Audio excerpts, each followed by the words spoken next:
Et salut tout le monde, bon j'espère que vous allez bien, on se retrouve aujourd'hui pour une nouvelle vidéo où on va parler du coup des meilleurs animés qui n'aient jamais existé de tous les temps, voilà, vous donnez le nom que vous voulez, mais en tout cas je vais vous faire part de mon top 10 des meilleurs animés que moi j'ai pu regarder. Ça me fait énormément plaisir, c'est la première fois que je parle d'animé sur ma chaîne, donc je sais pas si vraiment vous allez kiffer, si ça vous intéresse, mais moi en tout cas ça me tenait à cœur de faire une petite vidéo sur les animés, surtout que bon actuellement je regarde un peu moins d'animés qu'avant, mais les animes, ça a quand même représenté une grosse partie de ma découverte, on va dire, en culture manga.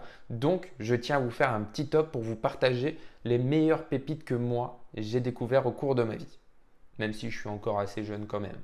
Et évidemment, les animes que vous allez découvrir dans cette vidéo, je pense que vous les connaissez déjà parce que c'est des mangas qui sont quand même assez cultes. Donc, ce que je vais vous demander de faire, c'est de mettre pause à cette vidéo et de mettre en commentaire votre top 10 des animes que vous avez vraiment kiffé au cours de votre vie. Voilà, hein. Et ça va vous permettre de voir comme ça, est-ce que moi je le mets un peu plus haut, est-ce que je le mets un peu plus bas, est-ce que je le liste pas du tout voilà, dans mon top 10. C'est très subjectif, c'est mon top 10 à moi. Donc, je vous laisse mettre pause, je vous laisse mettre ça en commentaire et nous, on attaque la vidéo tout de suite.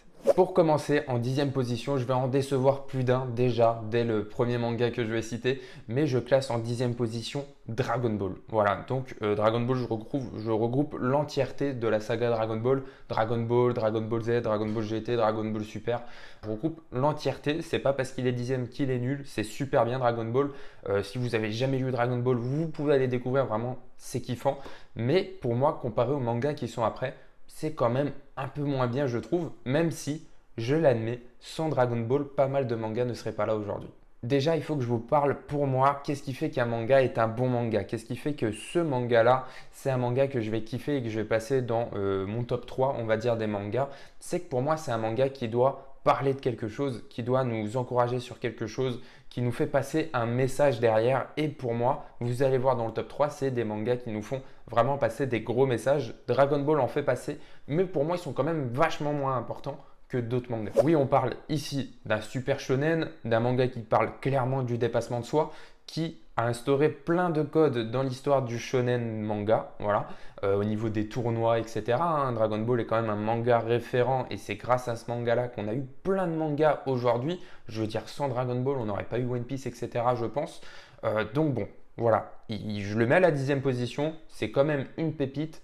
Mais pour moi, les mangas qui vont venir après, ils sont un petit peu mieux. En 9e position, j'ai du coup décidé de mettre Bleach. Bon, j'ai dû faire un choix, il n'est pas non plus 100 fois mieux que Dragon Ball. Il n'est pas non plus 100 fois moins bien que le manga que je vais vous parler juste après. Honnêtement, j'aurais même pu intervertir un peu l'ordre, mais j'ai dû faire un choix et du coup, j'ai fait celui-ci. Bleach, pour moi, c'est un manga qui est vraiment pas mal, que j'ai kiffé découvrir. Et pour le coup, bon, à la fin, j'ai un petit peu lâché. Mais pour le coup, vraiment, ouais, j'ai kiffé découvrir ça au niveau des personnages, des combats. L'animation était vraiment pas mal, je trouve. Ce que ça parle, les transformations, un peu comme dans Dragon Ball. Et j'avoue qu'il y a peut-être un petit côté hype avec la suite de l'anime qui arrive sur le dernier arc. Et peut-être que c'est pour ça qu'il est 9e, qu'il n'est pas 10e, etc.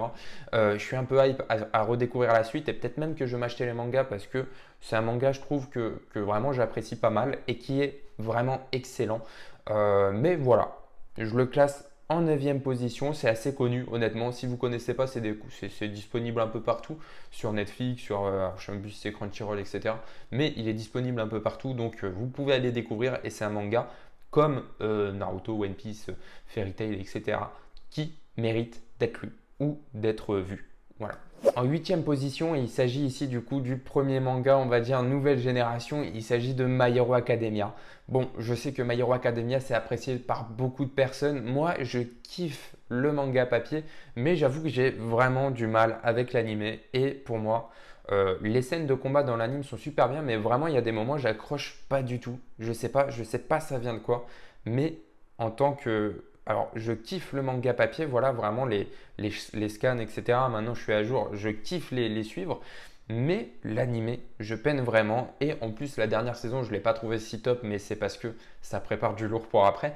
Mais honnêtement, ouais, je suis vraiment pas fan de l'animé. Il reste plutôt pas mal. Honnêtement, j'aurais même peut-être pu l'intervertir un petit peu avec Bleach. Mais ça reste pour moi quand même un très très bon manga. Et si je parle peut-être de ce qui va arriver après, je pense que My Hero Academia a même la possibilité de remonter un petit peu dans le classement plus tard. Donc pourquoi pas faire une nouvelle vidéo, on va dire top 10 anime dans un petit moment pour voir où My Hero Academia se classe en fonction de ce qui va arriver, des prochaines saisons, etc. Parce que on sait que honnêtement, pour ceux qui regardent les scans, à mon avis, la prochaine saison elle va être plutôt pas mal. Bon, vous l'avez vu, hein, c'est des mangas qui sont quand même assez connus. C'est pour ça que je vous évite de vous faire les synopsis de l'histoire à chaque fois. Je pense que vous connaissez tous et j'ai pas envie de vous rabâcher une nouvelle fois une histoire sur un manga que vous avez vu 50 000 fois. Donc, si vous connaissez pas, je vous laisse aller faire une petite recherche, etc. Mais honnêtement, si vous connaissez pas, foncez. Il mérite vraiment d'être lu. Et voilà, on passe du coup à la suite et au numéro 7. En numéro 7, il s'agit d'un manga qui est quand même assez suivi actuellement et qui pète pas mal de records. Enfin, maintenant il est terminé, donc il va sûrement en casser un peu moins. Mais il s'agit de Demon Slayer. Pour moi, Demon Slayer, c'est un très bon manga. Et en plus, on va pas se mentir, l'animé est vraiment exceptionnel en termes d'animation. Pour vous dire, actuellement, je suis seulement 2 animés. Demon Slayer en fait partie. Le deuxième, on le verra un peu plus tard dans le top. Je pense que de toute manière, vous devez savoir c'est lequel. Mais voilà, c'est les 2 animés que je suis actuellement parce que pour moi, Demon Slayer, c'est un animé voilà, qui a une direction artistique et qui a une animation qui est vraiment exceptionnelle. Et je pense même que du coup, je préfère un peu regarder l'animé que regarder le manga papier. Donc pour l'instant, pour ceux qui le savent, Demon Slayer, moi j'ai fait une pause à peu près au tome 13 si je me souviens bien, pour attendre que tout sorte et comme ça je lirai tout quand tout sera sorti. Et en attendant, je me tape un peu l'animé, ça me remet un peu en mémoire certaines scènes parce que ça fait un petit moment que je n'ai pas lu la suite. Et honnêtement, ouais, quand je regarde l'épisode et tout, alors je sais à peu près ce qui va se passer, je m'en souviens, mais je kiffe tellement l'animation, les combats, etc., que j'avais envie d'aller prendre mon bouquin et d'aller lire la suite parce que j'ai pas envie d'attendre une semaine à chaque fois. Et honnêtement, ouais, juste pour ça, juste pour cette sensation, juste pour ces combats vraiment dantesques et cette histoire qui pour l'instant est vraiment pas mal. Ouais, il mérite d'être en 7e position et peut-être même en vrai qu'il mérite d'être un peu plus haut dans le classement. En 6e position, et là je sais que déjà avec Dragon Ball en 10e position, je vous ai fait peut-être à certains péter un câble, mais là je pense qu'en 6e position, il y en a plein qui vont s'énerver et honnêtement, vous pouvez vous énerver en commentaire, mais essayez d'être un peu constructif. Mais pour moi en 6e position, je classe One Piece. Comme je l'ai dit, c'est totalement subjectif. Beaucoup de personnes vont classer One Piece en première position et beaucoup de personnes vont classer le manga que je vais mettre en première position ailleurs. Et je pense que ce qui fait que je classe One Piece ici, c'est aussi parce que c'est un manga que j'ai découvert assez tard. Et c'est pas comme beaucoup de gens qui ont grandi avec One Piece, etc. Moi, One Piece, je l'ai découvert il y a vraiment pas longtemps. Alors, je suis à jour, j'ai tout vu, mais je l'ai découvert il y a vraiment pas longtemps. Et du coup, il y a des moments, j'en avais un peu marre de One Piece parce qu'il y a énormément de chapitres. Et même si, honnêtement, c'est vraiment très bien. Je pense qu'il y a des moments, ça me saoulait un petit peu, et notamment au niveau de l'anime. En gros, le truc que je reproche énormément à One Piece, mais c'est un truc aussi que je reproche aux anciens mangas, c'est qu'on est parti sur ce mode d'anime où en gros, un épisode égale un chapitre. Et le souci, c'est qu'un épisode, grossièrement, ça dure 20 minutes. Un chapitre, ça se lit en 10-15 minutes. Donc, il y a forcément de la rallonge dans l'anime, dans l'épisode. Et ça, c'est un truc vraiment qui m'a saoulé dans l'anime One Piece. Et c'est pour ça que je m'en souviens, j'avais regardé les 600 premiers épisodes et à partir, on va dire, à peu près de Dressrosa, de mémoire, c'était vers là. J'en ai eu marre et du coup, j'ai lu les scans parce que j'en avais vraiment marre en fait de voir un épisode de 20 minutes où en gros, il y a des moments, c'était vide, quoi, parce qu'il n'y avait pas grand-chose à regarder dedans. Les combats sont vraiment excellents. Les derniers épisodes de One Piece, les combats à Wano, etc., ouais, c'est top.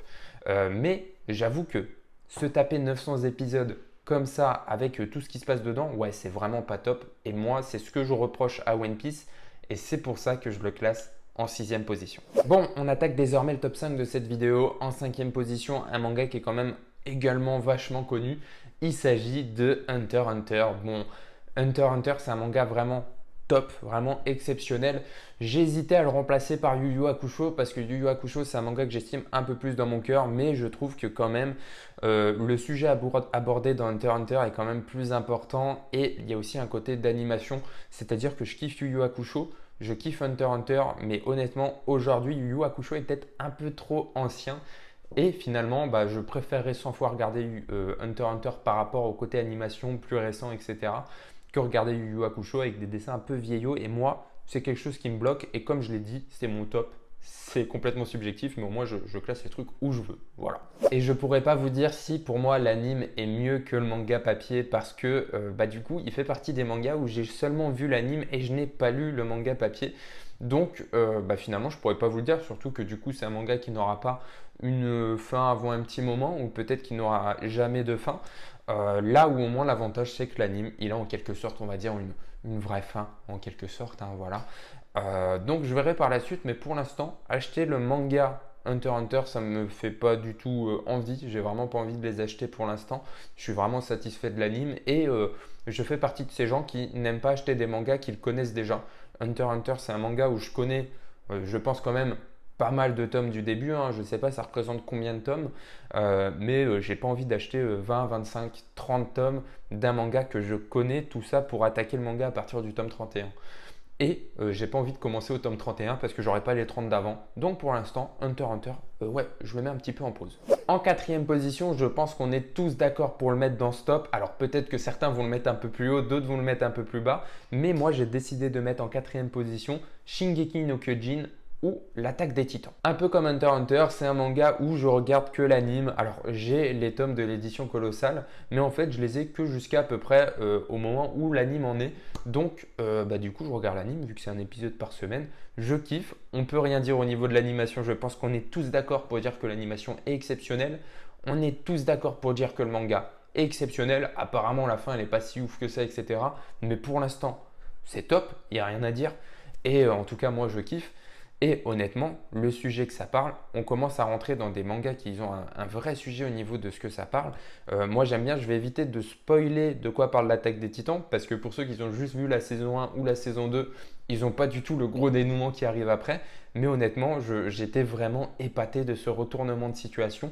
Et il mériterait pour moi quand même d'être un peu plus haut, mais les mangas qui sont un peu plus hauts, vous allez voir, ils méritent aussi leur place. Et du coup, voilà, l'attaque des titans en quatrième position.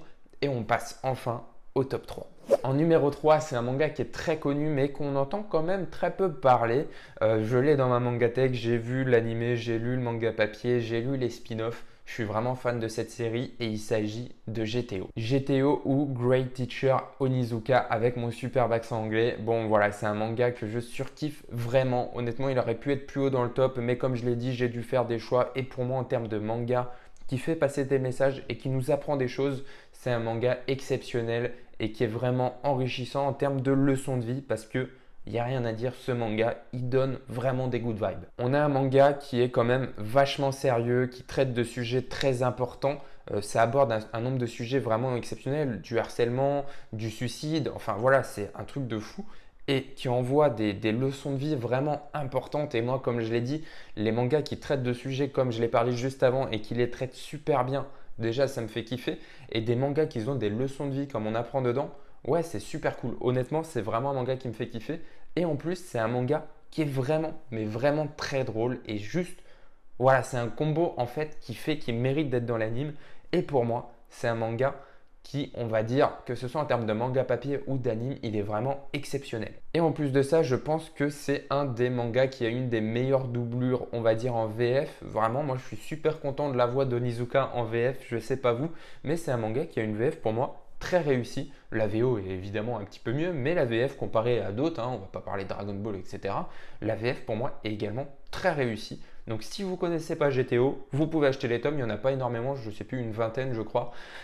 Et si vous avez envie de découvrir l'anime, vous pouvez foncer parce que l'anime, il est vraiment exceptionnel. Et du coup, en plus de GTO, il y a deux spin-offs. Donc il y a GTO Shonen 14 Day et il y a GTO Paradise Lost. Donc Shonen 14 Day se passe pendant GTO et Paradise Lost est la suite directe de GTO, plus quelques tomes GTR, GTO Bad Company, Young GTO. Voilà, c'est un vrai univers. Great Teacher Onizuka, c'est un vrai univers.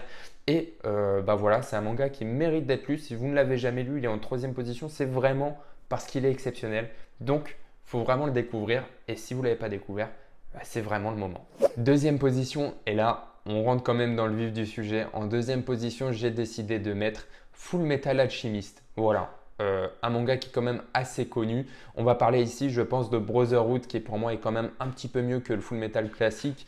Brotherhood, donc pour ceux qui ne savent pas, c'est qu'en fait il y a deux animés au niveau de Full Metal. Il y a Full Metal Alchemist classique et Full Metal Alchemist Brotherhood. En fait, il y en a un qui, au bout d'un moment, prend un peu sa petite direction parce qu'il avait dépassé la publication du manga papier. Et par la suite, ils ont sorti Full Metal Alchemist Brotherhood qui lui suit en fait le manga papier et qui du coup pour moi est un petit peu mieux. Full Metal Alchemist, pour ceux qui ne connaissent pas, c'est un manga qui est vraiment exceptionnel, qui voilà, en termes de sujets que ça parle, c'est top. En termes de leçons traitées, leçons de vie, etc., c'est top. En termes de principes des personnages, j'adore. En termes de chara design, c'est top. En termes de charisme, c'est top. Voilà, c'est un manga, c'est une masterclass, que ce soit l'anime ou le manga papier. D'ailleurs, il y a une Perfect Edition, je pense que vous la connaissez, mais elle mérite honnêtement. En plus, la Perfect Edition, c'est une des meilleures Perfect Edition que j'ai jamais vues. Donc vraiment, ce manga, il est top. Il a un anime qui mérite d'être vu et il a un manga qui mérite d'être acheté. Donc, juste pour ça, vous devez voilà, aller lire ou aller regarder Full Metal Alchemist. Et puis, voilà, il y a quand même le principe de l'échange équivalent. Il est top, il est vrai et il est fondé quand même. Enfin, moi je suis d'accord. Aujourd'hui, quand il y a quelqu'un qui veut me donner un truc, j'applique le principe de l'échange équivalent. Et s'il veut me donner quelque chose ou s'il veut que je lui donne quelque chose, il faut que j'ai un truc en retour qui soit de même valeur. Voilà, c'est important. Donc, Full Metal Alchemist, il faut le regarder. Et en première position, bon là je pense que c'est vraiment un manga que vous n'allez pas tous vouloir le mettre en première position, mais c'est quand même, je crois, le manga le plus vendu en France depuis un certain nombre d'années. Peut-être que d'autres vont préférer mettre One Piece ou d'autres mangas. Moi je vais décider de regarder vos petits commentaires pour voir quel manga vous mettez dans votre top 3, etc. Et pour voir par rapport à moi. Mais j'ai décidé de mettre en première position Naruto. Naruto pour moi c'est un manga vraiment exceptionnel. Je l'ai découvert en étant enfant et en fait j'ai grandi avec Naruto comme d'autres personnes ont grandi avec One Piece et c'est peut-être pour ça que d'autres personnes vont décider voilà, de mettre One Piece en premier, etc. Je sais que les deux se tirent la bourre à chaque fois dans les top animes, mais pour moi Naruto c'est vraiment exceptionnel et pour moi en fait j'ai deux visions de ce manga là. Il y a la vision de quand j'étais enfant et la vision que j'ai maintenant en tant qu'adulte. C'est-à-dire que quand j'étais enfant, pour moi je regardais vraiment un manga de ninja avec des scènes d'action vraiment exceptionnelles. Vraiment, je kiffais les combats dedans, les pouvoirs, etc. Voilà, c'était un manga de ninja. Et quand j'étais adulte, je regardais toujours le même manga, mais qui parlait de sujets vraiment profonds que je remarquais pas forcément en étant petit. C'est-à-dire que vraiment, en étant petit, je regardais un manga de ninja, mais quand j'étais adulte, je regardais un manga qui parlait de la guerre dans le monde, qui parlait des orphelins, qui parlait d'énormément de sujets vraiment intéressants et que j'avais pas du tout remarqué en étant petit. Et c'est ça qui m'a mis vraiment une claque dans ce manga que vraiment, honnêtement, je surkiffe et je pense que beaucoup de personnes surkiffent Naruto. Bon, on va pas parler de la fin, on sait tous que la fin fait quand même sujet à débat, c'est pas vraiment le sujet de la vidéo, c'est vrai que la fin elle est vraiment pas top, mais je pense qu'il y a plein de raisons derrière. Est-ce que l'éditeur a pas poussé Kishimoto à pousser son manga en longueur, etc. Aujourd'hui il y a Boruto. Boruto, est-ce que c'est bien, etc. Honnêtement, pour moi, Boruto, c'est exceptionnel, mais il n'est pas dans ce top parce qu'on va pas se mentir, l'animé est nul, mais le manga papier, il est super bien. Et pour moi, c'est une des meilleures suites de manga qui n'ait jamais existé. Vraiment, Boruto, le manga papier, c'est exceptionnel. Et je pense d'ailleurs que 95% des gens qui disent que Boruto est nul, c'est juste des gens qui ont vu l'animé. Et c'est pas parce que l'animé est nul que le manga papier est nul. Je suis désolé, ceux qui ont vu Kingdom, ils savent très bien que Kingdom c'est très bien, mais l'animé il est nul et il n'y a pas énormément de personnes qui disent que Kingdom c'est nul parce que l'anime c'est nul. Donc ouais, je m'énerve un petit peu, mais Boruto c'est très bien. Bon, voici pour mon top 10, j'espère que vous l'avez kiffé, j'espère que vous avez kiffé la vidéo. Évidemment, si tu ne l'as pas fait, tu peux mettre en commentaire ton top 10 à toi pour qu'on puisse regarder voilà, qu'est-ce qui change par rapport au mien. Il y a des mangas évidemment qui étaient super bien et que j'aurais pu citer dedans comme Death Note, etc. Mais comme je l'ai dit, j'ai dû faire des choix. Donc peut-être que pour vous, c'est des mangas que vous estimez un peu plus que d'autres. C'est pour ça qu'il faut mettre en commentaire votre top 10 et on regardera ça, on débattra en commentaire, etc. Donc bon voilà, merci beaucoup pour vous d'avoir regardé cette vidéo jusqu'à la fin. Cette phrase n'est pas du tout française, mais c'est pas grave. Et on se revoit très vite pour une prochaine vidéo.